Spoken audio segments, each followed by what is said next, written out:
starts with devotion, and for this I'd like to ask sponsors who are at the back, and we in the room, reps from Medica Pacifica, GE, Mindray, very much for making this event possible. Also a special thank you to the hoteliers for making this event.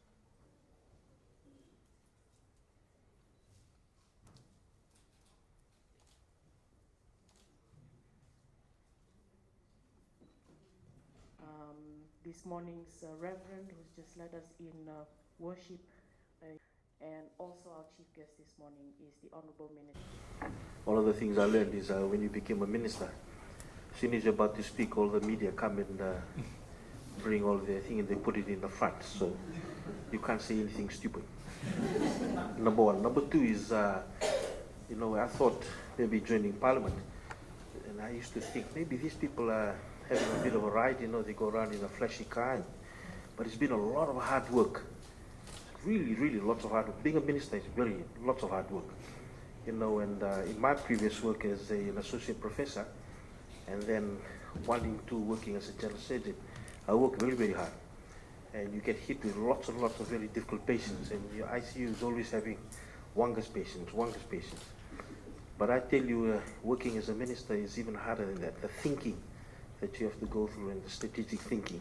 One thing that's been very, that I've been grateful about is that I've been a minister in a ministry that I know very well, and I know the people. And the people have made it not easy, but made it simpler in the thinking that I have to do. So I'm grateful to be here. And I thank Jocelyn because he actually sent the invite about 6 months or 7 months ago. I thought she probably just found out that I was a minister and sent the invite. And so I said yes then. And ever since then, my ESU team have blocked this day till today. So that's why I'm in a suit this morning. The President of the Pacific Society of Initiatives, Dr. Jocelyn Christopher, thank you again for inviting me, Jocelyn, and inviting me so well in advance. The Executive Committee, the international speakers and guests, and I must say, Diane, good to see you again. I hope you'll be around next week. Awesome. Initiatives from around the Pacific organizers, initiatives from around the Pacific, Mbula and Dolominak. I see some of you here today.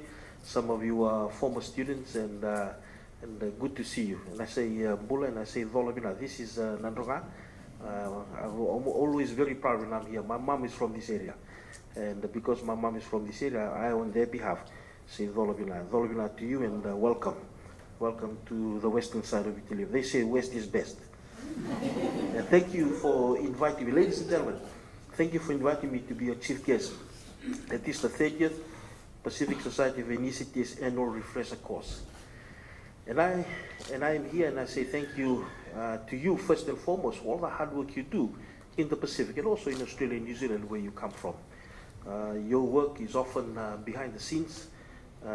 It was very interesting. I felt quite insulted when I saw when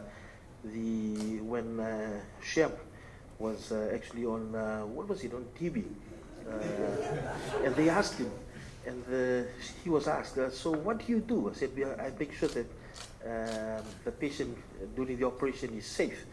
And they said, so the surgeon does all that? Obviously the world doesn't know. The world doesn't know. So we need, first and foremost, we need to advocate a lot of things around anesthesia and safe anesthesia. And that's one of the reasons why when I was championing safe surgery, I said that if you look at that clip, the whole clip that was at the World Health Assembly, I said, without safe anesthesia, you can't have safe surgery. So you must begin with safe anesthesia. So safe anesthesia, then you have safe surgery. Safe nursing, then you have safe surgery. Safe biomedical equipment, then you have safe surgery. Safe oxygen, then you have safe surgery. But it begins with safe anesthesia. And as a tutor and a lecturer and associate professor, I often tell the students, when you're in the hospital and somebody crashes, what do you do? They go ABC. This what's A? They go, A stands for airway. I say, no. Anesthetist, then airway. because they will come and tell you how to do it properly. But one thing I want to say as I begin my talk today is that we must advocate anesthesia. We must advocate anesthesia. We must wave that flag. And I also stand today as the president of the Pacific Island Surgeons Association. And I think, with all due respect, we overinflate what we actually do. Because you do a lot of hard work. You actually make sure that the patients that we, the surgeons, look after have a very safe perioperative care. And I think, in an extent, that is often not recognized in the Pacific. I'm talking about in the Pacific. And I think we have to find ways during this meeting how we can advocate it. And I was very grateful to be asked by Dr. Mbale to ask on your behalf if you can be registered. And I was happy to do it because I knew that you were very important. And one thing that I want to ask you over the next week is look at strategies in which we can be able to advocate safe anesthesia throughout the Pacific and then bring it the way it should be. I take this time to also welcome all of us today and thank you for making it to the conference, and please do make the most of your short stay and visit the lovely Nandronga Nabao Sambarabi and enjoy it. Ever since the use of opium, poppy and other herbal remedies as anesthetics in the early civilization, the profession of anesthesiology has immensely grown from the moment the first public demonstration of modern anesthesia was done in October 16, 1846 by William Morgan and John Colin Warren. 173 years later, the practice of anesthesia has made leaps and bounds in eliminating one of mankind's greatest fears, the pain of surgery. Conquering pain is to be one of the very few milestones and achievements in medicine that has potentially affected every human being in the world. Your profession has grown enormously within the region, from operating theaters to intensive care medicine, pain and perioperative services. Hyperbaric medicine, which in the Pacific and in Fiji has come under the auspices of anesthesia, is now growing and is a growing challenge delivering safe anesthetic practice in times of disasters. Your society, the PSA, has grown significantly over the last 30 years, and I'm told this will be the biggest turnout. And I'm also proud to have seen, as being a clinician for the last 20 years, how you've grown leaps and bounds over the last 20 years. From a group of a few sitting in a room, sitting in theatre lecture room, sitting in the PEATS conference room, to now here in Naviti, in Sangrila, the Fijian. And you've certainly grown from that small beginnings. On this note, I must congratulate you for your Pearl anniversary. Well done for achieving that milestone. I want to draw your attention to the major challenges in the modern age and era that threatens how we do things and the way of life and our very existence. And this, when I say this, I'm talking about disaster and climate change. Disaster and climate change is now on the top of the global agenda, and our region is championing this cause of the global front because it not only threatens health, but it threatens our very existence. It threatens our ancestral lands. It threatens our ancestral burial sites. It threatens our ancestral foundations. It threatens food security. And in Tuvalu 2 weeks ago, the Honorable Prime Minister was there advocating on behalf of small island development states and Pacific Islands on climate change and health, on climate change and disasters, and obviously health was part of it. We also had last week an Asia Pacific Parliamentary Forum on global health, which was held in Fiji, and the unifying theme was climate change and health, and we were focusing on strengthening of climate resilient health systems for disaster risk management. These forums enable member countries to exchange ideas and build the political will. And one thing that I've learned is that we need to garnish the political will. That's how we'll be able to raise our flag and maintain it. We need that political will. That's why I crossed from my former work to what I'm doing. I was very comfortable doing what I was doing before. I was paid very well. I crossed that because I knew that the bigger picture is the political will. We need to get the political will. Earlier this year, our Fiji Emergency Medical Assistance Team was successfully verified and recognized by WHO, by World Health Organization, WHO, and International Service as the 15th country in the world and the first small island development state to be EMT certified. Now,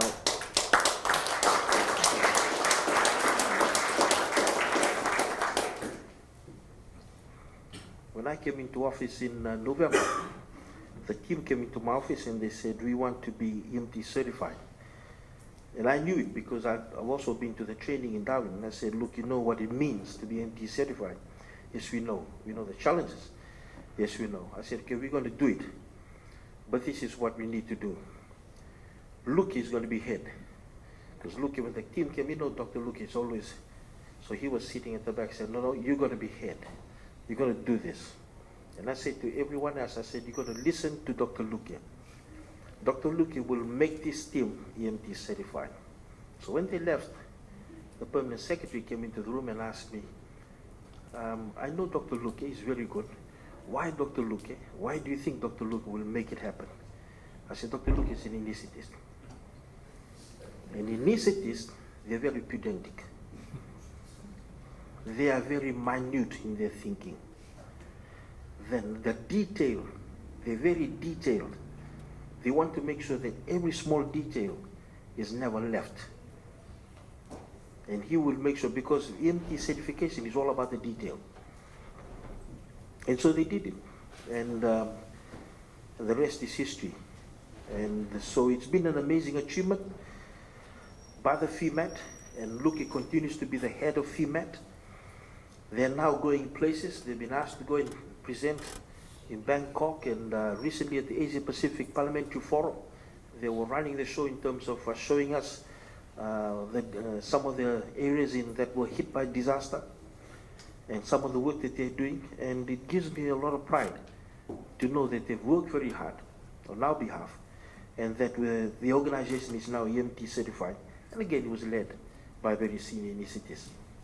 And that makes the theme of this conference, delivering safe anesthetics in times of disasters, very relevant, as it argues well with the local, regional, and international agenda on health and development. Our healthcare systems in the region have been tested over the years, and we've used it as a learning platform to build capacity to be better in what we do. And we all realized, even Dr. Luke, if you talk to him, that Tropical Cyclone Winston was one of the reasons why we were able to be EMT certified. The many learnings from TC Winston was actually something that actually was able to help us to devise the strategies to be able to build on that platform to be EMT certified. Fellow doctors, safety is the most important aspect in the delivery of quality healthcare because all the advances and improvements in medical training and technology focus entirely on safety and a better outcome which is cost effective. And having said that, surgery is often the only therapy that can alleviate disabilities and reduce the risk of death to common conditions. To embrace the concept of surgical safety, and amongst our global leaders in health, I had the pleasure of hosting a side event at the World Health Assembly in Geneva in May this year on the topic of safe and affordable surgery, which included safe anesthesia. And in this event, I emphasized on a number of global and regional initiatives to address surgical safety. Much of this work has stemmed from the WHO's second Global Patient Safety Challenge, Safe Surgery Saves Lives. And Safe Surgery Saves Lives sets about to improve the safety of surgical care around the world by defining a core set of safety standards that could be applied in all WHO member states. Members of the PSA, I'm confident that the speakers in this conference, like they have been over the last 29 years, will enrich you with knowledge and will invigorate and instill ideas that will benefit you, your countries, and the region. This week is all about sharing challenges and issues that you will face in your respective countries. And definitely you will leave this conference with solutions to help you change the way anesthesia and medicine is practiced in your country, for after this week, we can only get better. And remember, next week on Saturday and Sunday and Monday is the FMA conference. So at least you got no excuse this year. to the international speakers and guests, thank you for giving up your precious time to be here with our Pacific initiatives. We value your contributions to the conference again, and I hope that you will enjoy Fiji and our Pacific hospitality. And Chris and Diane, good to see you here with a host of others. And it's always good to see you back in the Pacific, and we hope that you'll continue to support us and also encourage our colleagues to join this Pacific conference in the future. To the sponsors, thank you for your kind gesture and the confidence you have shown towards the Pacific Society of Initiatives. To be able to bring this number of initiatives from all over the Pacific is a promising sign for your support and the improvement of anesthesia and health services in the region. Please continue to support them, as the lives of our family, friends, and even our own lives are at the mercy of their capabilities. To the Pacific Initiatives, I'm glad that you can take time out from your work. I'm also glad that we can have colleagues from Australia and New Zealand that can cover your work, and also those of our colleagues from Fiji who are here. And I hope that as you refresh your knowledge and meet your fellow colleagues, you'll make the most of this conference and prepare to learn as much as you can, because these speakers and these opportunities don't come by very easily in the Pacific. I must also acknowledge a group of initiatives from Australia and New Zealand, as I said earlier, who are covering the work. And they've done this relentlessly over the last many years. And we formed friendships. As you were away for that week, we formed our own friendships, surgeons and them. And I thank you, Australia and New Zealand Societies of Anesthesia, for your support. With these words, I once again, on behalf of the government of Fiji, I thank you all very much for this opportunity. I wish you all the best in your week that is before you. And as I said, please enjoy the local hospitality. Nawalemu. We have nothing to offer, just to show our appreciation and all the things that has brought our anesthesia team to where it is today. I hope you enjoy. Thank you.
So yeah, we'd like you to wear your best smiles.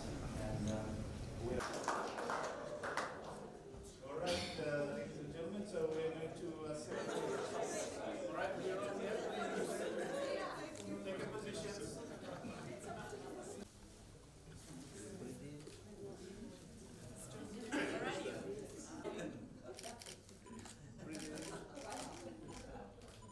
Suck in those populations. Can we get one informal shot, everybody yelling?